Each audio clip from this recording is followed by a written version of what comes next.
Primera de Timoteo, capítulo 3, versículo 14 al 16. ¿Qué les parece si leemos la palabra del Señor? Yo sé que ustedes son creyentes fuertes físicamente, así que vamos a ponernos de pie, hermanos, ¿verdad? Y vamos a leer 1 Timoteo capítulo 3 versículo 14. Ahora yo quiero que lo leamos con entendimiento. Amén. Con entendimiento. El tema que vamos a estar tocando ahora se titula La importancia de la iglesia local. ¿Cuál es el tema? La importancia de la iglesia local. Leemos la palabra del Señor en 1 Timoteo 3, versículo 14 al 16. En esto te escribo, aunque tengo la esperanza de ir pronto a verte. ¿Cuál era la razón por la cual escribía esto, Pablo?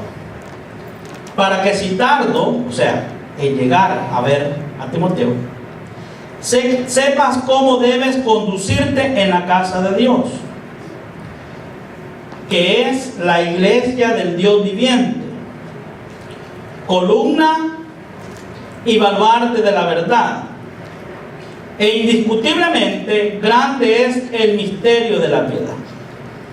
Dios fue manifestado en carne, justificado en el Espíritu, visto de los ángeles, predicado a los gentiles, creído en el mundo y recibido arriba en gloria. Gracias, Señor, por tu palabra. Ruego para que dirijas mi vida, Señor, y la de mis hermanos en este momento. En el nombre de tu Hijo amado Jesús. Amén y amén. Pueden tomar asiento.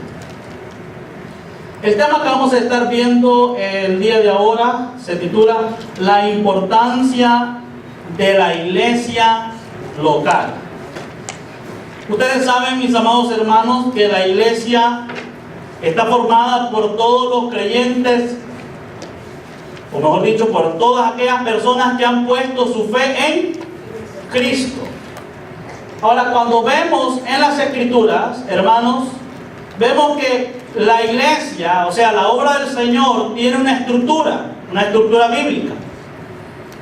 Yo sé que en muchas organizaciones, concilios, misiones, iglesias de diferentes trasfondos, ya sea pentecostal, carismático, o incluso algunas iglesias ortodoxas, como las iglesias también bautistas y otras más, tienen una estructura de cómo ellos consideran que debe de ser la estructura de la iglesia. Pero en la Biblia vemos una estructura bien clara. Y la estructura que vemos en la Biblia es que la cabeza de la iglesia es Jesucristo. ¿Entienden? Y el cuerpo está formado, hermanos, por un pastor principal, ¿verdad? Pero que en la Biblia se les conoce a los pastores con el nombre de ancianos. Hay muchas personas que cuando escuchan el nombre ancianos, obispos y pastores piensan que son 3 rangos. Y en la Biblia no son 3 rangos.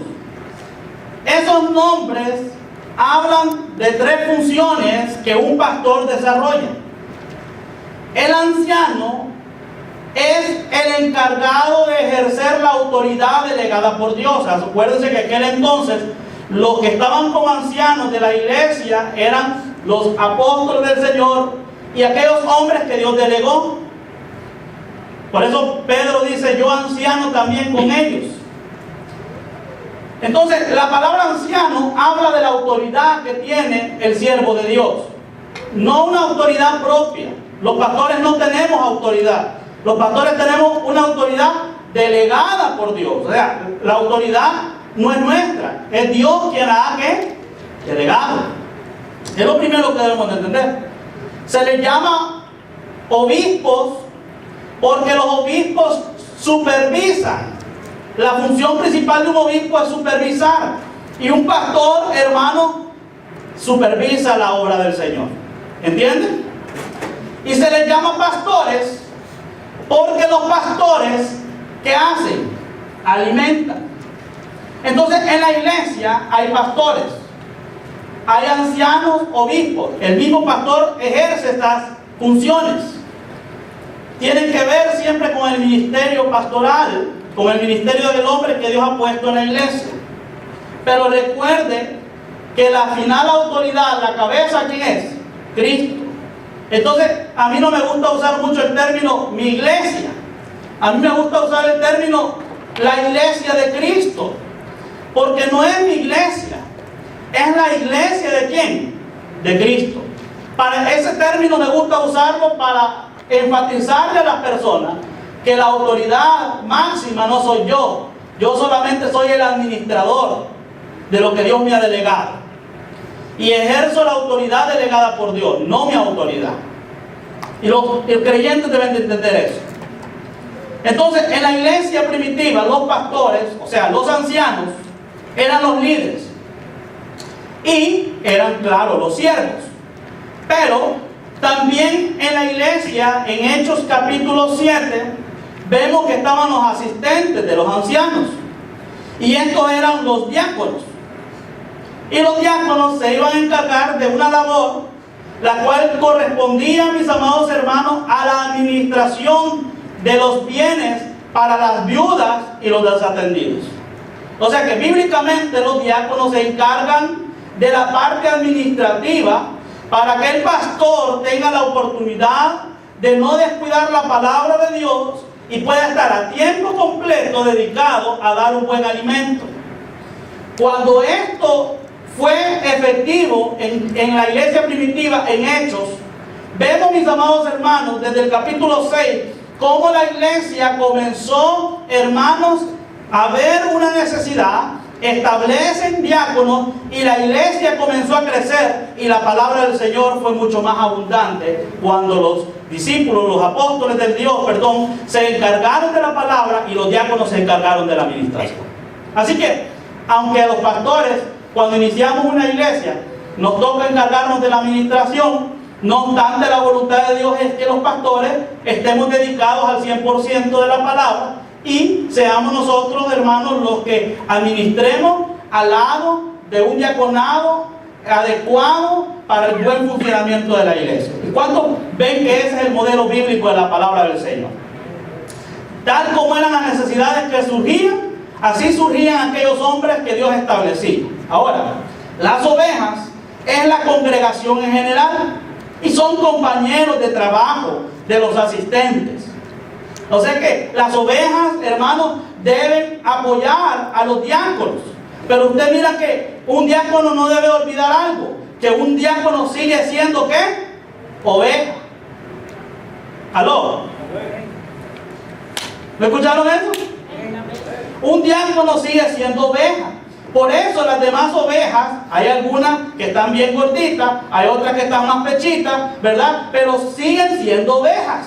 Y necesitamos, hermanos, trabajar en acuerdo para el buen funcionamiento de la obra del Señor. Dios quiera, hermanos, que este año 2018 todos los creyentes de nuestra iglesia podamos trabajar unidos, hermanos, para el correcto funcionamiento de la obra del Señor. Amén. Para que en todo nuestro servicio Dios sea ¿qué? Glorificado. Pero no olvidemos, hermanos, que seguimos siendo ovejas.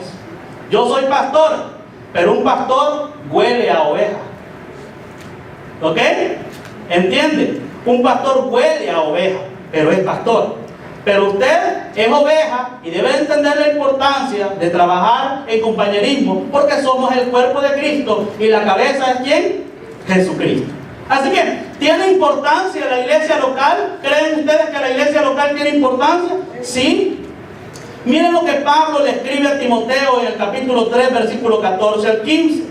Le dice: esto te escribo, aunque tengo la esperanza de ir pronto a verte, para que si tardo, sepas cómo debes conducirte. ¿A dónde? En la casa de Dios, que es la iglesia del Dios viviente, columna y baluarte de la verdad. O sea que, mis amados hermanos, Pablo, en el capítulo 3 de 1 Timoteo, versículo 14, él espera ir pronto a ver a Timoteo. O sea, Pablo, hermanos, siempre en su ministerio vimos el domingo pasado cómo Pablo extendió una mano a los creyentes, ¿sí o no? Y uno de los puntos de esa mano que vimos el domingo pasado es que Pablo anhelaba ver a los creyentes en Roma. Mis amados hermanos, los creyentes de la iglesia bíblica Fe y Gracia deberíamos, hermanos, tener la necesidad cotidiana, diaria, de querer ver a nuestros hermanos en Cristo. Preocúpese cuando usted no se mire el uno al otro. Porque un creyente, hermano, debe de entender que cada miembro en la congregación es parte del cuerpo. Y el cuerpo necesita ese miembro. Y es grato y es bueno cuando una iglesia anhela verse. Pablo tenía la esperanza de ir pronto a ver a Timoteo. O sea que da la idea de que Pablo anhelaba de que ese día se llegara. Yo espero que los creyentes, hermanos, anhelemos que se llegue el viernes y se llegue el domingo. Porque, hermanos, cada vez que llega el viernes, llega el domingo, es una oportunidad para verles. El no verles, hermanos, no es parte de la voluntad de Dios para su cuerpo. No puede. ¿Qué pasa cuando un dedo está fuera del cuerpo? ¿Qué le pasa a ese dedo? Si yo lo arrancara y lo pusiera aparte, se pudre. No funciona así el cuerpo. Pablo anhelaba ver a los creyentes. Su propósito es que tanto Timoteo como los creyentes de la iglesia de Éfeso supieran cómo debían conducirse en la casa. O sea que Dios quiere que nosotros como creyentes sepamos cómo debemos conducirnos. ¿A dónde? En la casa de Dios. ¿Está escuchando, hermano? O sea que venir aquí, hermano, a reunirnos con los creyentes no es algo solo de entrar por la puerta, buscar una silla cómoda, sentarse y estuvo. No, Dios quiere que sepamos cómo conducirnos dentro de la iglesia local. ¿No está interesante este tema? Bueno, entonces Pablo quería explicarle a Timoteo a través de cartas, por si acaso él demoraba a ver, quería escribirle sobre el propósito que tenía él. Él quería escribirle a Timoteo para que él y la iglesia supieran cómo conducirse en la iglesia local. Y todo este libro es una explicación de cómo, número uno, contender por la palabra del Evangelio y cómo conducir las actividades en la iglesia local. Dos propósitos tiene esta carta. Contender por la verdad del Evangelio. ¿Ha escuchado usted que dicen que la palabra del Señor no es para contender? ¿Quién ha escuchado eso alguna vez? Sí, ya lo hemos escuchado. Pero ¿sabe que la Biblia dice que contendamos ardientemente contra los que se opongan por la verdad? Dios no dice que contendás con las personas. Dios dice que contendás cuando en la iglesia local se quieran infiltrar enseñanzas erróneas. Dios dice, sé un defensor de la verdad. Tienes que contender abiertamente. Y eso es lo que Pablo, vamos a ver cómo Pablo le aconseja a Timoteo que debe de contender por la verdad. O sea que usted no puede permitir como cuerpo de Cristo que la verdad de Dios sea pisoteada. Usted tiene que defender la verdad. Usted no debe de callar. Usted debe de defender la verdad con la palabra de Dios, el Evangelio. Pero también Dios quiere que sepa cómo conducirse en las diferentes actividades. Amén. ¿Cuántos estuvieron conmigo en la organización de las actividades de la iglesia? Levántame la mano los que estuvieron conmigo en la organización de las actividades de la iglesia. Bien, ahora Dios quiere que sepamos cómo conducirnos en esa actividad. Entonces veamos primero la descripción de iglesia local. El versículo 14 y 15. Vamos a leer ahora el versículo 15. Dice: para que si tardo sepas cómo debes conducirte en la casa de Dios. ¿Y qué es la casa de Dios? La iglesia del Dios viviente. Y hay unas descripciones aquí. Dice que es columna. ¿Y qué más? Y baluarte de la verdad. En 1 Corintios 3:16 se nos enseña que nosotros somos templo de Dios. ¿Se está escuchando? Y que el Espíritu de Dios habita ¿dónde? El Espíritu de Dios no habita dentro de estas 4 columnas materiales. El templo donde Dios habita es cada uno de ustedes. Ahí habita el Espíritu Santo. Y ustedes, si son miembros, ustedes son la casa de Dios. Mateo 18, 20 dice: porque donde están 2 o 3 congregados en mi nombre, allí estoy yo en medio de ellos. ¿Cuántos alaban el nombre del Señor? Entonces, que Dios mora. Según 1 Corintios 3:16, Dios habita en el creyente.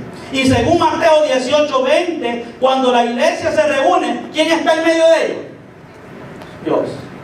Ahora, ¿puede ver usted a Dios? Le pregunto, hermano, ¿puede ver usted a Dios? No. Entonces, ¿no creen que es importante saber cómo conducirnos si Dios está en medio nuestro? ¿Aló? No habían pensado en eso, ¿verdad? Pero la Biblia dice que donde están 2 o 3 congregados, ahí está ¿dónde? Dios. O sea que si usted cerrara sus ojitos ahorita, pero tiene el entendimiento de que Dios está aquí, ¿cómo se comportara si usted pudiera ver a Dios mismo? ¿Cómo fuera su manera de proceder en la iglesia? A veces se nos olvida cómo proceder en la iglesia y olvidamos que Dios está en medio de nosotros. Imagínense que Dios está aquí y está en medio de nosotros y Él está observando no solo lo que estamos haciendo, sino lo que estamos pensando. ¿Cuántos alaban el nombre del Señor?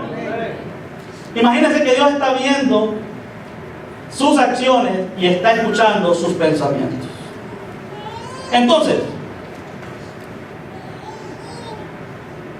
ya dijimos que la iglesia local es la casa de Dios, es el templo de Dios, pero también, número 2, la iglesia local dice que es la iglesia del Dios vivo. En muchos lugares se adora a dioses falsos y dioses muertos. En la cultura en la que Pablo estaba escribiendo a Timoteo, la tendencia de los creyentes era que se dejaban contaminar por la idolatría. Y es que la idolatría era el pan de día a día, hermano. Muchas personas, sobre todo en la iglesia de Corinto, había muchas deidades en esa ciudad donde estaba la iglesia de Corinto.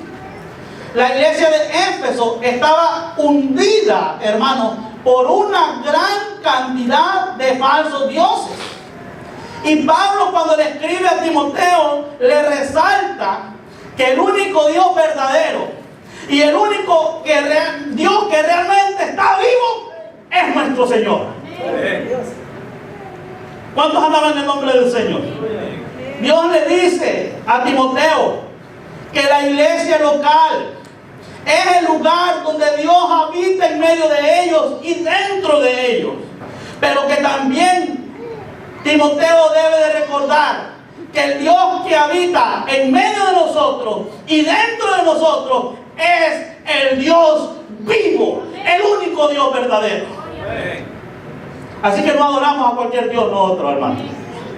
Y una de las cosas que usted tiene que saber como creyente es que tiene que saber a quién viene a adorar cuando se reúne. Usted tiene que saber a qué Dios usted se está presentando día a día, porque Él habita dentro de usted. No es un Dios falso, es el Dios verdadero, es el Dios vivo. Así que repetidamente, o repetidas veces en el Antiguo Testamento, cuando hay un versículo en referencia al Señor, Él es llamado con el término Dios vivo o Dios viviente. Y Él es contrastado, hermano, es un contraste este término del Dios viviente para hacer un contraste entre los dioses falsos y el único Dios verdadero. Ahora, vean lo que dice 1 Timoteo 4:7. ¿Qué es lo que dice Pablo en 1 Timoteo 4:7? Que por esto mismo trabajamos. ¿Y qué dice? Y sufrimos ¿qué? Oprobios. Porque esperamos al Dios viviente, que es el Salvador de todos los hombres, mayormente de los que creen. Mis amados hermanos, ¿está escuchando lo que Pablo le está diciendo a Timoteo en este pasaje? Él le dice que como miembro del cuerpo de Cristo, él trabaja en su obra. Si tiene que sufrir, sufre en la obra del Señor. ¿Por qué? Porque él tiene una esperanza. ¿Y cuál es la esperanza que tiene? De ver al Dios viviente, que es el Salvador ¿de quién? De todos los hombres, mayormente de los que creen. O sea que la motivación por la cual usted debería de servir en la iglesia, debería de estar activo en la obra, es porque está adorando al Dios vivo y verdadero, al Salvador de su vida. Hermano, si usted no ha comprendido, hermano, la magnitud de Cristo y de su obra, quién es Jesucristo y lo que Él ha hecho, no tiene una motivación genuina para conducirse en la iglesia local. Usted no va a ver la iglesia local como lo que Dios quiere que vea.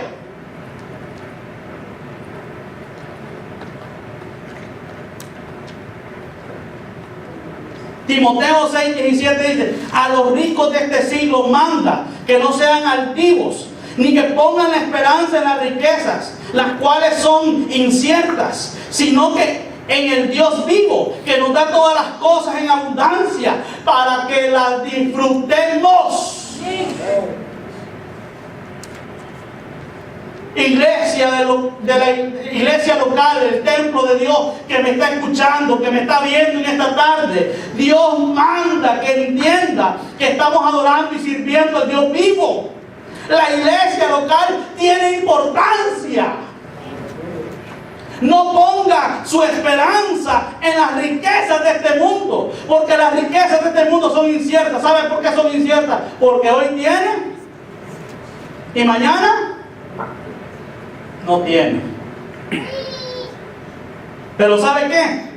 Dios quiere que ponga su esperanza en Dios, en el Dios vivo. O sea que Dios quiere que como iglesia vivamos los días, hermanos, confiando y dependiendo del Dios vivo, del consumador de nuestra salvación, nuestra fe. ¿Cuántos alaban el nombre del Señor? Así que el Nuevo Testamento exalta al Señor como el Dios viviente. ¿Qué es lo que le dice Pedro a Jesús en Mateo 16:16? ¿Qué le dice? Respondiendo Simón Pedro dijo: tú eres el Cristo, el Hijo del Dios viviente. Quiero recordarles algo, hermanos. Si usted quiere entender la importancia de la iglesia, tiene que saber quién es Cristo y qué hizo Él. Amén. Con el permiso de ustedes.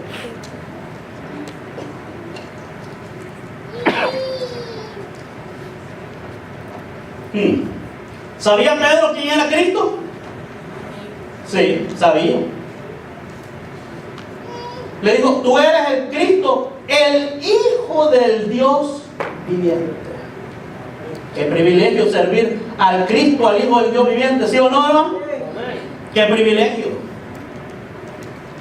Qué privilegio venir a este lugar a reunirnos para que Dios habite en medio de nosotros y podamos servirle a Él, adorarle a Él. Qué privilegio, hermano. Qué privilegio el que tenemos nosotros. Privilegio que anhelan tener muchos ángeles que no tienen acceso hasta donde está Dios mismo. Y que usted sí tiene acceso por la gracia de Dios al trono de la gracia.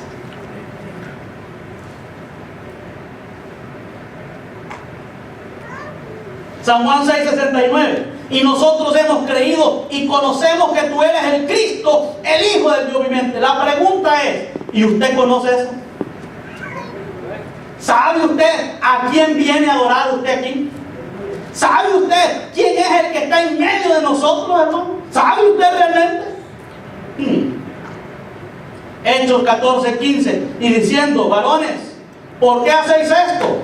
Nosotros también somos hombres semejantes a vosotros, que os anunciamos que de esta vanidad os convirtáis al Dios vivo, que hizo el cielo y la tierra, el mar y todo lo que en ellos, hay. Mis amados hermanos, quiero hacerle una pregunta. ¿Quién está hablando aquí en Hechos 14? Pablo y Bernabé. ¿Y saben qué es lo que estaba pasando en Hechos 14 y 15? ¿Quién sabe lo que estaba pasando, hermano? En Hechos 14 y 15. ¿Ah? Creían, los habitantes en Listra creían que Pablo y Bernabé eran dioses. O sea que una de las cosas que debemos de entender los creyentes es que aquí ninguno de nosotros es un dios. A veces nos consideramos, hermanos, la Coca-Cola del desierto. ¿Sí o no? A veces vamos a la iglesia y ¿a qué vamos? Vamos porque el ungido de Dios nos ha llamado. Muchas veces el enfoque de los creyentes no es Cristo y su obra en la iglesia, sino lo que el profeta, el apóstol, el ungido va a decirnos. Usted debe de saber que usted viene aquí para oír la palabra del Dios vivo y para adorar al Dios vivo. Usted no viene aquí para venir a exaltarme a mí y a ver lo que yo tengo de bueno para darle a usted. No, usted viene aquí para exaltar a Dios nada más. No se nos olvide eso. Cristo es la iglesia, es la cabeza de la iglesia. Pero hablando más de las descripciones de la iglesia, dice que la iglesia local es columna y baluarte de la verdad. Esto me llama mucho la atención. Y ambas descripciones, según lo que nos menciona la palabra del Señor en 1 Timoteo 3, versículo 15, parte C del versículo 15, dice que la iglesia del Dios viviente es columna y baluarte de la verdad. Eso significa que ambas descripciones que dice este versículo son términos de arquitectura que describen una iglesia local como el lugar donde se protege la sana doctrina y como el lugar donde se transmite a otros la palabra de Dios. ¿A qué se refiere la palabra cuando dice que la iglesia es columna? Se refiere a que la función en una construcción, hermano Johnny Ugarte, ¿cuál es la función de esa columna en una construcción? ¿Qué función tiene esa columna en una construcción? ¿Para qué sirve esa columna? Para sostener, ¿verdad? Para sustentar todo el peso. Dice que la iglesia sirve para defender, sostener la integridad de la verdad. Pero ¿qué estamos viendo hoy en día? Que la iglesia es la promotora de la mentira. Cuando Dios estableció la iglesia, ¿con qué propósito? Para que sostengamos la verdad, no permitamos que la verdad de Dios sea pisoteada. Para que la palabra del Señor se mantenga como íntegra entre los creyentes. Es columna. Dios designó a la iglesia local como el lugar que ha de defender y sustentar la sana doctrina, guardándola pura para las generaciones venideras. O sea que, hermano, mi función aquí no es fácil. A veces nosotros como creyentes estamos más preocupados en quedar bien con la gente, con lo que vamos a hablar, que en quedar bien con el Dios que está en medio de nosotros. Y si Dios está en medio de nosotros, Él está escuchándome a mí lo que yo estoy hablando. Y por lo tanto la Biblia dice que Dios quiere que me presente como un obrero aprobado, que use bien la palabra de verdad. Y Dios le llama a usted como iglesia también a mantener pura la palabra de verdad. Porque esa es la función de ser iglesia. ¿Cuántos alaban el nombre del Señor? Que haya sana doctrina en una iglesia. Pero hemos llegado a tiempos, hermanos, exorbitantes, donde la sana doctrina está siendo aislada. Mire, estaba yo estudiando un poco sobre el ministerio de los sugieres, porque nosotros estamos organizando el ministerio de los sugieres.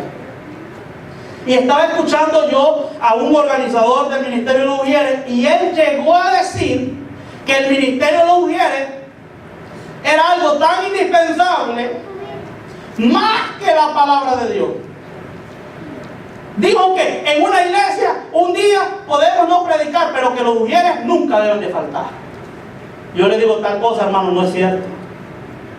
Porque lo que no debe faltar en una iglesia, ¿sabe qué es? La palabra, la doctrina, la sana doctrina. Porque la función de la iglesia es mantener esa verdad pura, es mantener esa doctrina, la sana doctrina de la palabra del Señor. Sustentarla. Amén. Mantenerla. Así que un creyente que no esté comprometido con la verdad no está viendo la importancia de ser iglesia.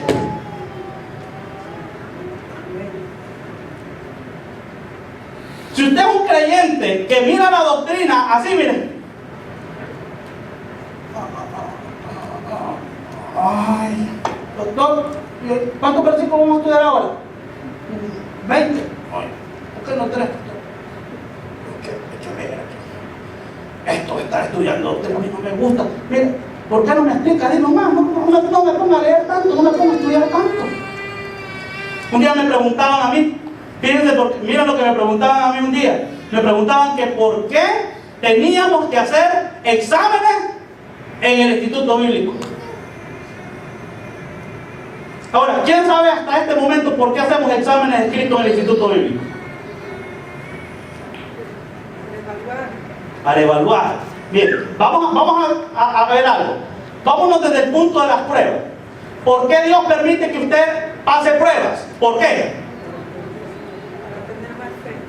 Bueno, porque las pruebas, óigame bien, cuando usted va a hacer un examen en la escuela, para pasar ese examen, ¿qué tiene que hacer?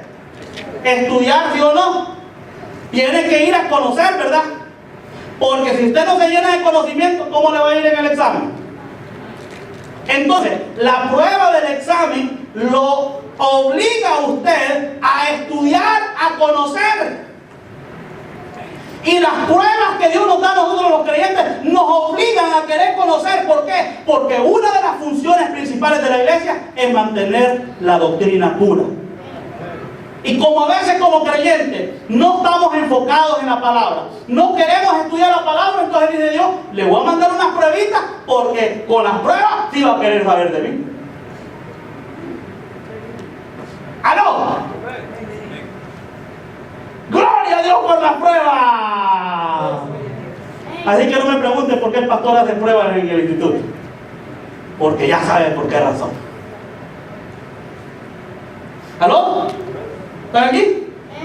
Necesitamos entender que somos columna. Baluarte. ¿A qué se refiere baluarte? Bueno, se refiere al fundamento. No se mueve a través de las generaciones.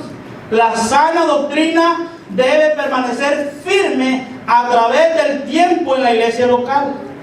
Quiera la iglesia, por la gracia de Dios, mantenerse firme en la verdad. ¿A qué se refiere baluarte? Al fundamento. Ahora, miren, en una estructura, todo esto, esta parte de aquí, era el fundamento de la estructura. ¿Sí? ¿Y qué lleva como finalidad el fundamento? Que puedan pasar las generaciones y generaciones, pero la doctrina se tiene que mantener como pura. Ahora, ¿cómo yo como pastor puedo garantizar que la doctrina en esta iglesia se mantenga pura? ¿Cómo? Transmitiendo la verdad fielmente. Porque somos columna, sustentando la verdad, explicándole que somos baluarte. Miren, los pastores podemos pasar, los líderes podemos pasar, pero lo que no debe de pasar claramente es la palabra de Dios. Debe de ser por generación en generación la misma palabra pura de Dios. Así que yo no sé cuánto tiempo Dios me tenga en la iglesia, pero el tiempo que me tenga, mi enfoque va a ser enseñar la verdad pura de la palabra del Señor, y su responsabilidad es ser columna y baluarte de la verdad, sostener la verdad y mantenerla como fundamento de las generaciones en generaciones. ¿Y cómo hacemos eso? Como padres. Dice la palabra, y estas palabras se las repetirás a tus hijos, estando en tu casa, al levantarte, al acostarte, cuando andes por el camino. Si usted es columna y baluarte de la verdad, Dios le ha dado esos chiquitos a usted para que usted transmita esa palabra de verdad pura. Eso lleva a que usted debe de conocer entonces, porque si usted no conoce la palabra del Señor, no va a cumplir con el propósito de iglesia. Y por eso venimos a la iglesia, para mantener esa pureza, hermanos, de la palabra del Señor. Doctrina, la doctrina de la iglesia local. Vamos al versículo 16. E indiscutiblemente grande es el misterio de la piedad. Dios fue manifestado en carne, justificado en el Espíritu, visto de los ángeles, predicado a los gentiles, creído en el mundo, recibido arriba en gloria. Bueno, ¿cómo debe ser la doctrina de la iglesia local? Toda sana doctrina en las Escrituras, de principio a fin, debe de estar centrada, óigame bien, en el Señor Jesucristo.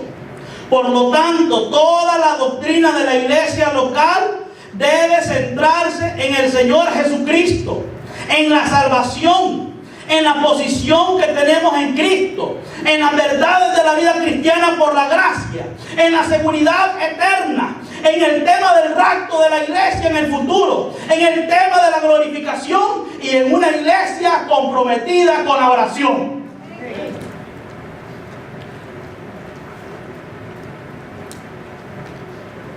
¿Está escuchando? Así debe de mantenerse la sana doctrina, enfocada en la persona y obra de Jesucristo. En muchas congregaciones han sacado a Cristo y su obra de los púlpitos, hermano. En muchas congregaciones, en muchas iglesias han sacado la pureza de la doctrina de la palabra de Dios. ¿Cuántos alaban el nombre del Señor? Bueno, si en tu congregación se predica mucho de esto y nada de esto, huye de ese lugar ahora mismo.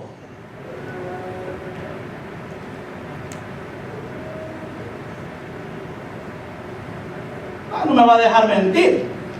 Los hermanos Ugarte están de testigo que una persona que conocemos a ambos me hizo una pregunta. ¿Y cuál fue la pregunta que me hizo? Pastor, he notado que todas las veces que voy a su iglesia, usted siempre está hablando de Cristo y de la obra de Cristo. El Evangelio, y que el Evangelio, y que el Evangelio, y que el Evangelio, como queriéndome decir, pastor, ¿y por qué no cambiamos ya de tema? Yo quiero oír otro tipo de cositas. Y que el Evangelio, y que el Evangelio, y que el Evangelio.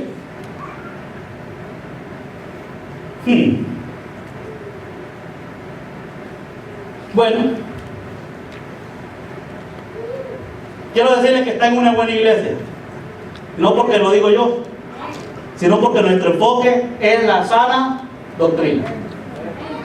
Porque usted no puede ser generoso si no entiende primero la obra de Dios, hermano. Así que mi punto de partida no es eso, porque usted puede ser muy generoso y no ser salvo. Usted puede ser una iglesia con mucha ayuda a la comunidad y no salvar a nadie. Lo único que está haciendo con la comunidad es darle ropa, alimento, pero no salvación. Si no está comprometido con Cristo y su obra. Muchas iglesias se han convertido en el circo, donde los pastores son los payasos.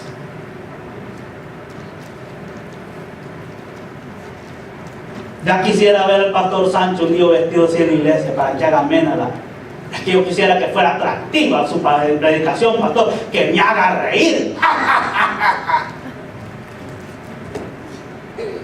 ¿Quiere reírse? Allá vea el espíritu allá en su casa. Aquí no venimos aquí. La iglesia no es un lugar de entretenimiento. La iglesia es columna y baluarte de la verdad, no de espíritu, sino de Cristo y de su obra. Y muchos pastores se atreven hasta en el Facebook poner, como nos enseñó doña Florinda. Ay, mi hermano, yo quisiera tener la habilidad de entrar con una mano ahí por la red y darle una sacudida. ¿Por qué no decir, como nos enseñó el Señor Jesucristo en la palabra de Dios, en el libro tal, en el capítulo tal, versículo tal, sino que como le enseñó la doña Florinda? No, mis amados hermanos, huyamos de esos lugares. Se siente bonito, pero ¿sabe qué? Han perdido la función de columna de evaluarte la verdad. ¿Saben qué dijo este hombre, predicador reconocido? Dijo esta palabra: de todo lo que pudiera enseñarles, este es el punto central. Predicar a Cristo siempre y por siempre. Él es todo el evangelio. Su persona, sus oficios, su obra debe ser nuestro gran tema. El mundo necesita oír hablar de Cristo.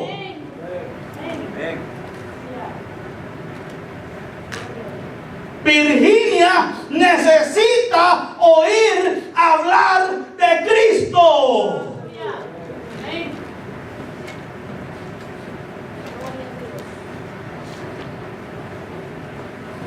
¿Y qué es lo que debe de saber? Según el versículo de 1 de Timoteo 3, versículo 16, ¿qué debe de saber de Cristo?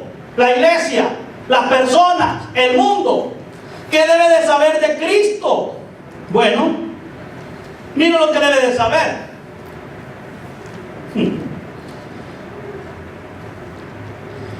Dios fue manifestado en carne, dice el versículo 16 de 1 Timoteo 3.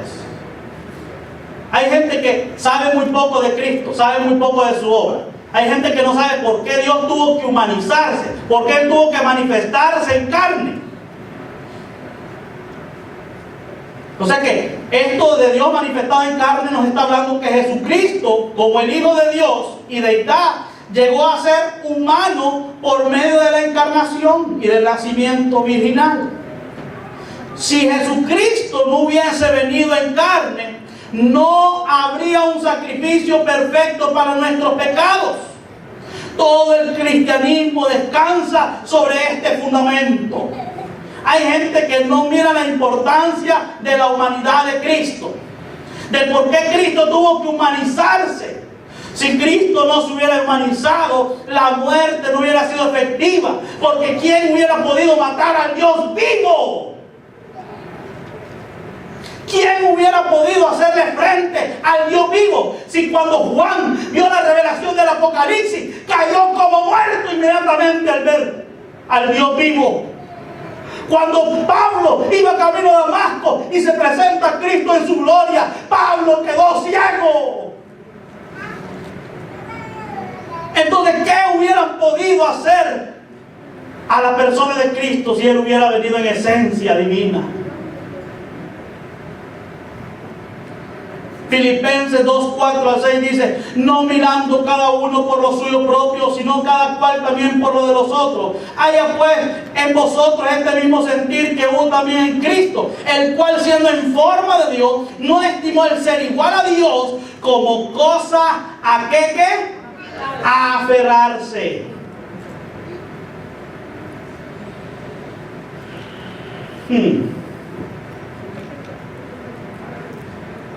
Parece ser que hoy en día los seres humanos no quieren abandonar su posición, ¿verdad?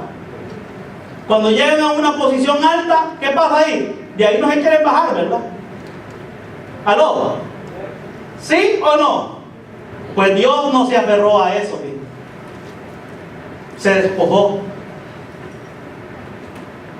para tomar forma de hombre, para que pudiera Él gustar la muerte por cada uno de nosotros.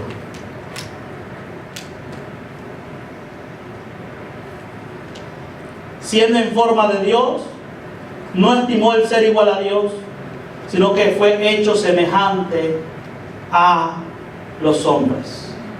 Así que nadie puede decir, pero Cristo no sabe lo que es vivir como humano en la tierra. ¿Cómo no? Él se humanizó, Él sabe lo que es ser un hombre en la tierra. Él lo sabe muy bien. Lo sabía antes y lo vivió también, hermano.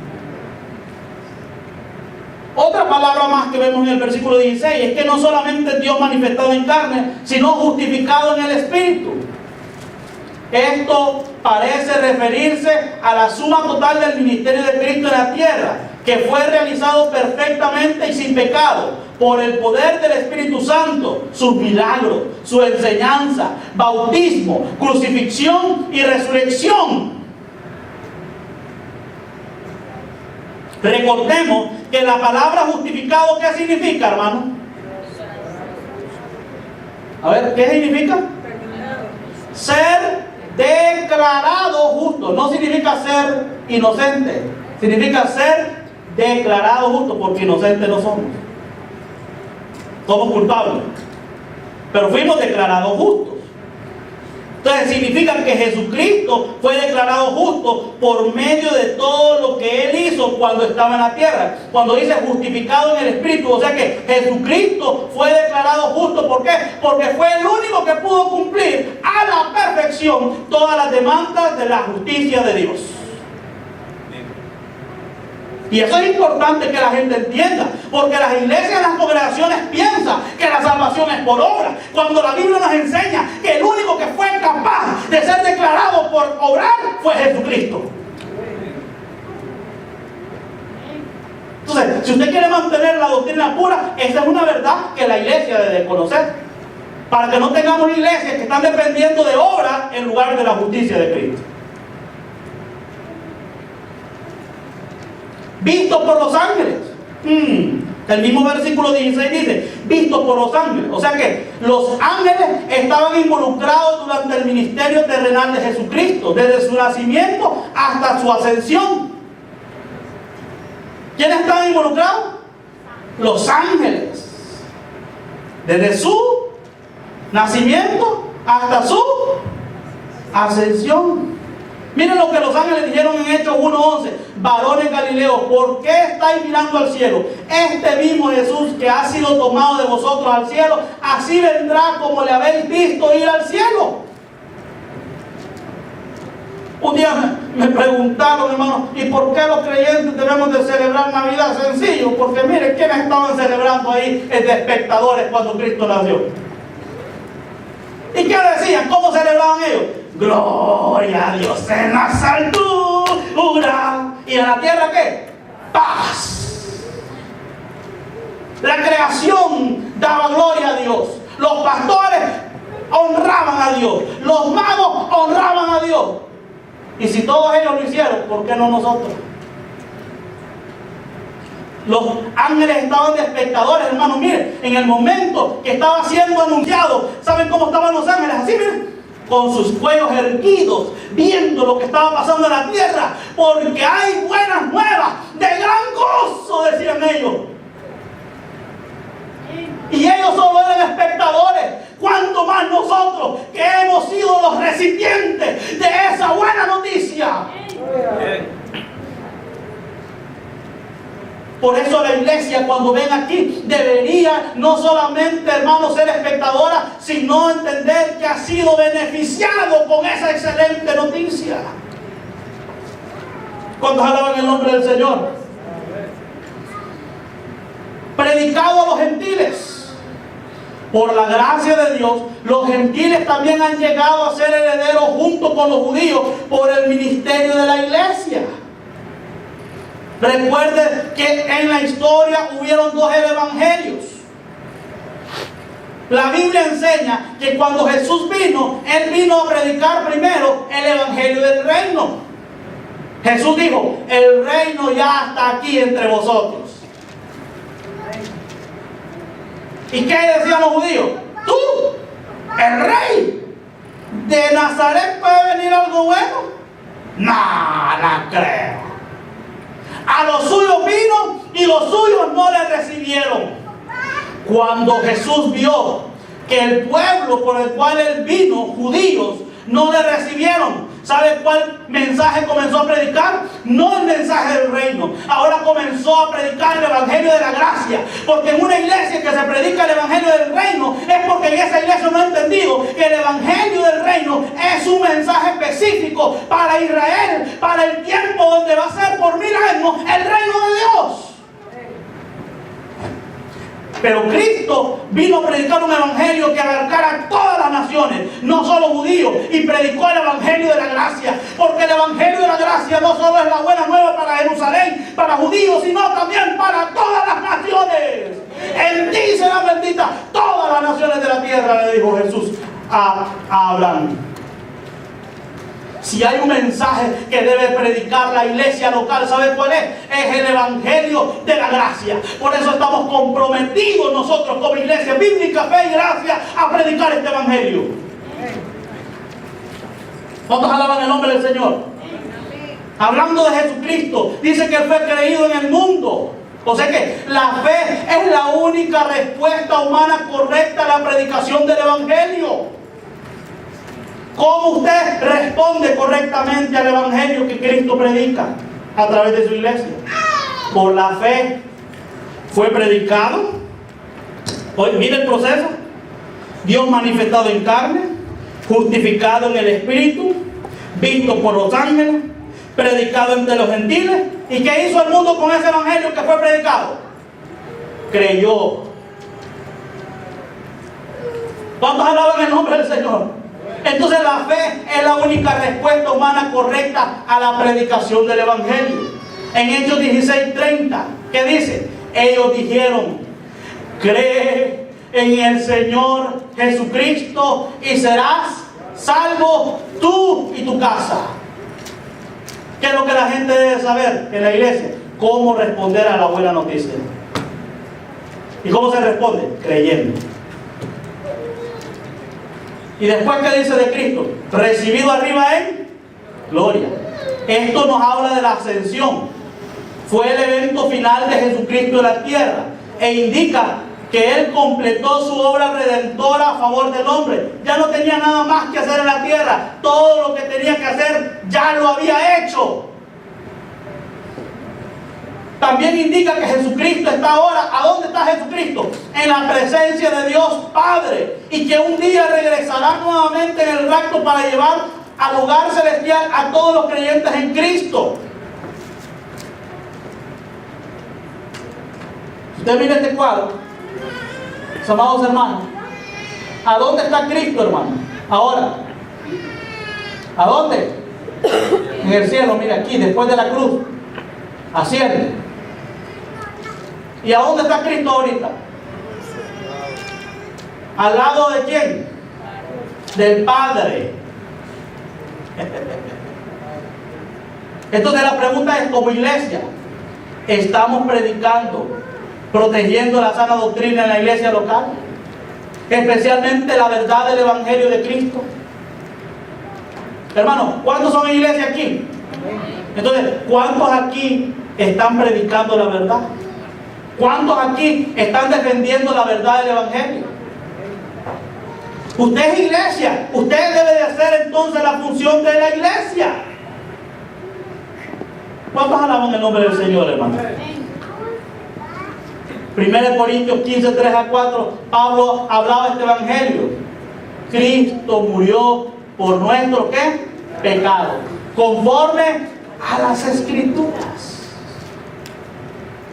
Si usted le hubiera preguntado a Pablo qué mensaje le gustaría hablar más en la iglesia, sabe que Pablo le hubiera respondido enfáticamente: el Evangelio. Porque Pablo dice en 1 Corintios capítulo 15 versículo 1, dice: porque primeramente, ¿y sabe qué significa la palabra primeramente? Significa lo de primera importancia. Lo que la iglesia necesita entender, saber, conocer y creer, ¿sabe qué? el Evangelio. Las iglesias están enfocadas en temas que están allá arriba cuando no entienden el Evangelio de la gracia de Cristo. ¡Qué bueno! ¡Qué bueno! Pero yo quisiera, hermanos, que si vamos a avanzar a temas mayores, que primero estemos claros en algo. ¿Saben qué? En Cristo y su obra. ¿Y qué quiere Dios que sepa de Cristo su obra? El versículo 16 dice que fue manifestado en carne, justificado en el Espíritu, visto por los ángeles, predicado por los ángeles, creído en el mundo y recibido ¿a dónde? Arriba en gloria. Ahora, recibido en gloria. ¿Qué le da a entender a ustedes esto de ser recibido en gloria?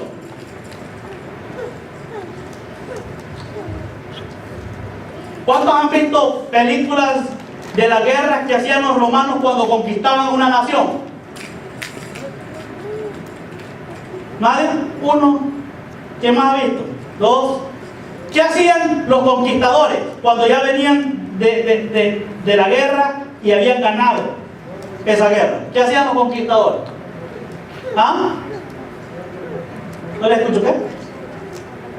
O comenzaban a hacer un desfile. ¿Y sabe quién venía en el desfile? El conquistador primero. Y cuando el conquistador va entrando en su carruaje, con su traje glorioso, ¿quiénes lo siguen? ¿Quiénes? ¿Sabe quiénes? Todo su ejército. Y ahí hay una sección donde vienen todos los esclavos y todos los tesoros ganados en esa guerra de la nación que conquistaron. ¿Y sabe qué está haciendo la gente? Dando gloria, ovaciones.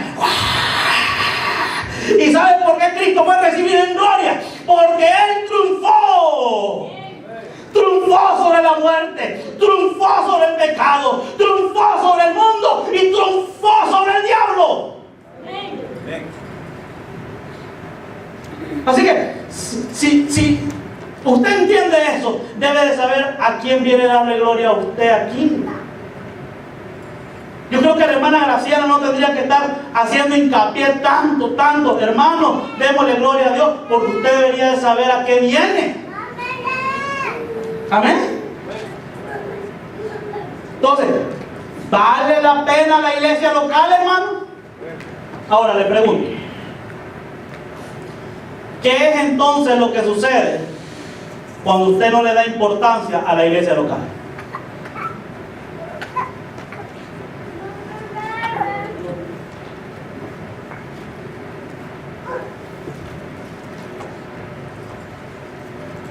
¿Cómo un creyente no le da importancia a la iglesia local?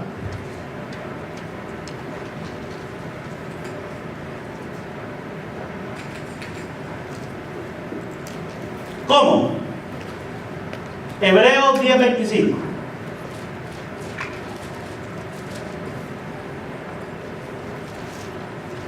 Cuando un creyente no le da importancia a la iglesia local, comete este gravísimo problema. ¿Qué es lo que le pasa? Vamos a ver Hebreos 10:25. ¿Lo tienen, mis amados hermanos? ¿Qué dice Hebreos 10:25? Dice la palabra del Señor. Dice: no dejando de congregarnos como algunos tienen por costumbre, sino exhortándonos, y tanto más cuando veis que aquel día se acerca. Cuando usted es un creyente que no le da importancia a la obra, a la iglesia local, usted no tiene necesidad de venir acá a reunirse con los creyentes. Usted no mira la importancia de venir a estar en medio de los creyentes, donde quien está ahí con ellos es el Dios vivo. Mira el ministerio de la palabra así. ¿Y vas a ir ahora a la enseñanza? No. ¿Y por qué? Es que a mí no me gusta, fíjate. Eso de estudiar no me gusta. Aló. Usted no ha entendido entonces, hermano, la importancia de este lugar aquí. Y no estoy hablando de este lugar, sino el templo.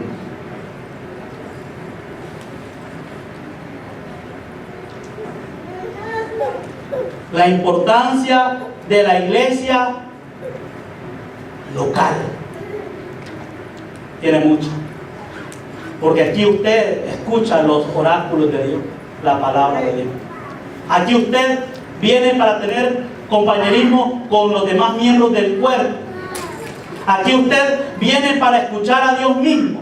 Aquí usted viene para prepararse, para que pueda hacer su función de columna y de baluarte de la verdad. Aquí usted viene, hermano, para poder cumplir su propósito del por qué Dios lo ha dejado aquí en la tierra como iglesia.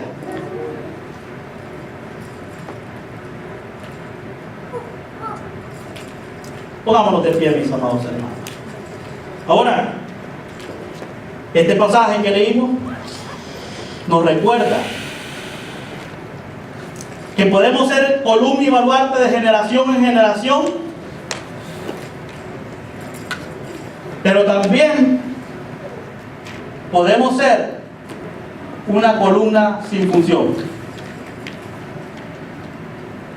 Ahora, imaginen qué lógico fuera, hermano, le voy a hacer una pregunta, qué lógico fuera que esa columna esté levantada y no haya nada que sostenga esa columna. ¿Qué lógica tuviera? Miren cómo son muchos creyentes, así miren, yo soy columna y baluarte de la verdad. ¿Qué sostiene? ¿Qué es lo que mantiene? ¿Qué es lo que conoce? Hermanos, necesita entender la importancia de la iglesia. No olvide que usted es cuerpo de Cristo. No olvide que usted ha sido llamado para mantener pura la verdad de Dios. No olvide que usted, cada vez que usted no viene aquí, se pierde la oportunidad de estar con Cristo en medio de usted y con su pueblo. ¿No se dan cuenta de eso, hermano? Qué hermoso es la palabra del Señor. Vamos en esta hora a inclinar nuestro rostro. Padre, te doy gracias por tu palabra. Un creyente sin iglesia es un creyente, es como que fuera un soldado que va a la guerra sin fusil. Padre, ayúdanos a entender la importancia de la iglesia local, de lo que somos como iglesia local. Ayúdanos a enfocarnos en Cristo y su obra. Queremos conocerte más. Queremos disfrutar, Padre, tu compañía, tu enseñanza, tu palabra. Disfrutar, Señor, de esta buena palabra donde nos ayuda, Padre, a entender cuáles fueron los propósitos y motivos del por qué tú viniste a este mundo como hombre, no dejando su deidad. ¿Por qué tuvo usted que humanizarse para morir por nosotros? Permítenos, Señor, responder a esta buena noticia de la gracia de Dios correctamente. Quita de nosotros, Señor, todo aquello que no corresponde a una columna y a un baluarte. Ayúdanos, Señor, a valorar este tesoro que tenemos, a este privilegio que tenemos de ser nosotros el lugar donde habita el Espíritu Santo de Dios, donde habita el Dios vivo, no cualquier Dios, sino el Dios vivo, Dios mismo en nosotros y a través de nosotros. Gracias, Señor, por tu palabra. Gracias por este consejo, Señor. Gracias por enseñarnos la verdad. Por eso, Señor, trabaja en mi mente y en mi corazón. Y ayúdame a ver con valor lo que es eterno.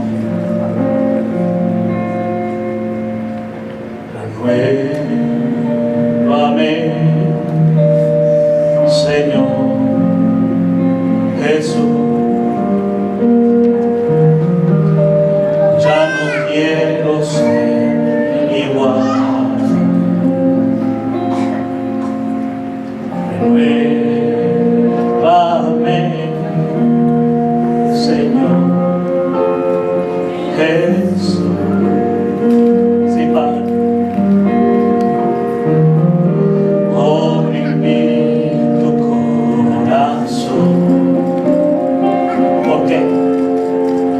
Porque todo lo que hay dentro de mí necesita ser cambiado, Señor. Porque todo lo que hay dentro de mi corazón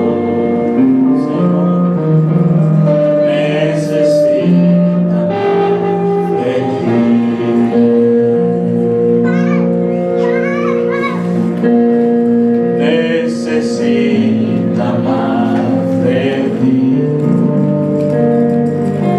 Sí, Señor, necesitamos de ti.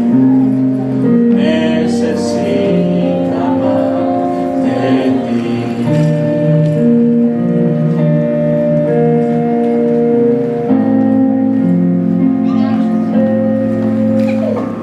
Gracias, Señor. ¿Cuánto puedes darle gloria al Señor esta tarde?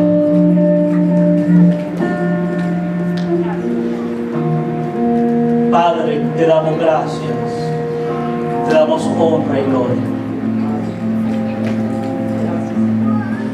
Gracias, Señor, por tu palabra. Gracias por enseñarnos la verdad del Evangelio. Gracias por darnos el privilegio de pertenecer a esta iglesia, Señor, que ha sido lavada por tu sangre preciosa, Señor. Gracias por ese privilegio enorme de ser rociado con tu sangre bendita en la cruz del Calvario. Gracias por tu fidelidad, a pesar de mi infidelidad, Señor. Gracias por tu justicia, porque mi justicia no era perfecta, Padre.